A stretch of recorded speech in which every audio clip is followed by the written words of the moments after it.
Bueno, vamos a ver cómo se produce, cómo llega un medicamento al mercado. Los laboratorios investigan a una droga por su semejanza química, por su mecanismo de acción con otras para ciertas patologías, presuponen que va a tener un efecto terapéutico. Esa droga se hace un estudio preclínico, un desarrollo preclínico en animales, en tejidos, in vitro, en el laboratorio. Después de transcurrir un tiempo y obtenido ciertos resultados, si dan los resultados esperados, se prueba en humanos. La fase 1, la fase 2 y la fase 3. No vamos a entrar mucho en detalle porque esto es muy complejo, no tiene sentido para nosotros, pero en la fase 1 se utiliza en personas sanas, en la fase 2 en personas con la enfermedad pero bajo número, y ya en personas con la enfermedad en alto número. Y se van determinando distintas variables y distintos controles. Siempre que la persona haga un estudio clínico de una droga, se somete a un estado clínico, el médico le va a comentar de este estudio, de esta droga, va a firmar el consentimiento asistido. En el caso de que la persona no esté en situación de firmar ese consentimiento asistido, lo va a firmar el tutor o el familiar a cargo de esa persona.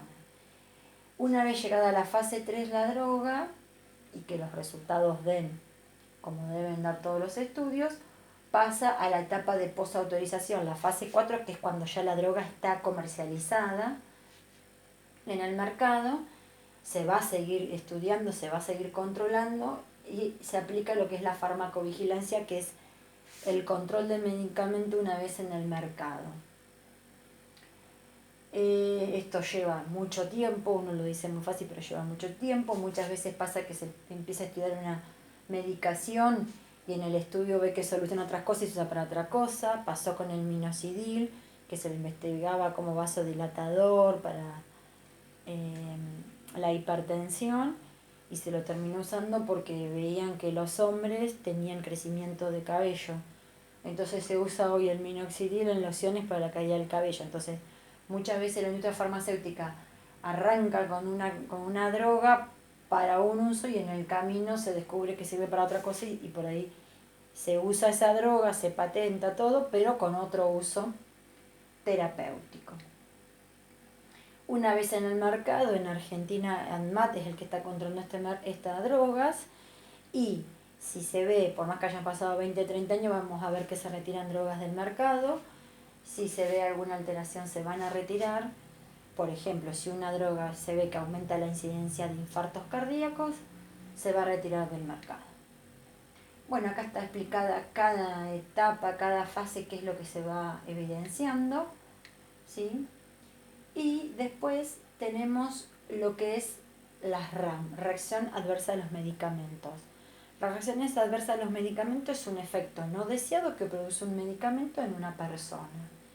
Estas reacciones adversas pueden ir desde una tos seca con el enalapril, por ejemplo, que no es grave pero es molesta, hasta producir hemorragias, producir infartos, distintos problemas y alteraciones, por ejemplo, en sangre. Los laboratorios siempre especifican en el prospecto las reacciones adversas, es legal, lo tienen que especificar.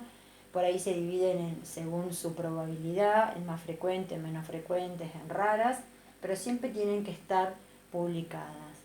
Las reacciones adversas del tipo A es cuando se produce una respuesta terapéutica exagerada. Por ejemplo, si un medicamento es hipoglucemiante, que usándolo en la dosis habitual produzca un coma hipoglucémico, por ejemplo.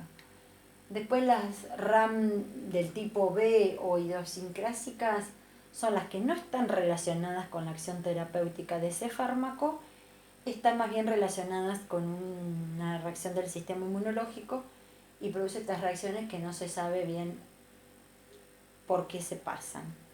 Y después están las reacciones del tipo C, que en estas no tienen nada que ver con la acción terapéutica, pero su uso crónico produce o genera ciertas alteraciones.